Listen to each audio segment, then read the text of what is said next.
Hi guys, just wanted to give you an update on my beekeeping adventure. As I've probably discussed and many of you will know, I currently have three established colonies. I have currently two additional colonies that I'll be ready to call established if they're splits, and I'm relying on them to make their own queen. And we had an initial attempt that failed, and so I'm giving them another chance. And if they get a queen right, then I'll consider them established as well. And based on my current commitments, by the end of this year, I need to go from the three that I currently have to 11 established hives. And I've got an opportunity tomorrow to get two more by removing bees from the meter boxes from a local water provider. So they set their water meter in a big plastic box at ground level. Usually they have two little holes that are just the right size for a bee's entrance, and so as a swarm is going around looking for a place to live, that often is an attractive option for them. The water company is going to come through and replace the meter boxes for a lot of their customers. And as they surveyed them, they realized that many of them, or several of them, have bees in them.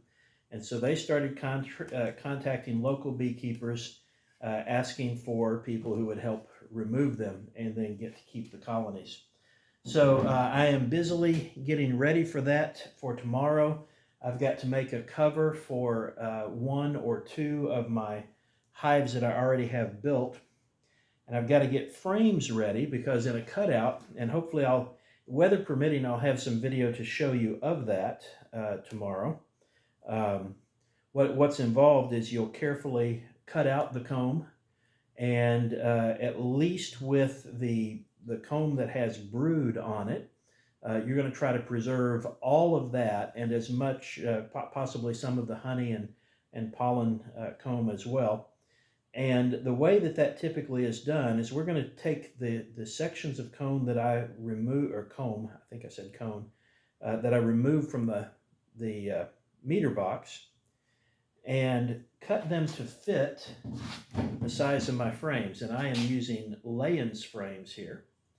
And then you can take rubber bands, or in my case, I'm using balloons, entertainer quality balloons, because that's one of my previous endeavors.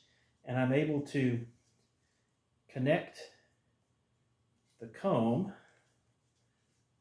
over connect the balloons over the comb in a way that will hold it in the frame. Now, depending on what I get into, I've got various types of frames, some with this vertical support. I'm experimenting this year. I made several of them, some with a horizontal support. And depending on how much support they need, I may run one of these balloons on the back side, or maybe I just need to add two more to each one. But that's how I secure them into the frame. So what I'll do is I'll take the comb from the meter boxes, put them against the support here, held in place, and looking at this, I'm pretty sure I will need two more supports on the backside. That should keep it lined up, and ideally I'll have it so that it's braced against the top. The bees will then, once they get into the new hive, they'll start to expand that comb and secure it, attach it to the edges, the support and the bottom, and hopefully they'll make that hive their home. And if all goes well, God willing, I'll come back with two more colonies at the end of the day tomorrow. Of course, I won't be confident that they'll stick around for a few more days, but hopefully that will be the first two of my hives that I'll take out to my friend in Cameron to meet my commitments.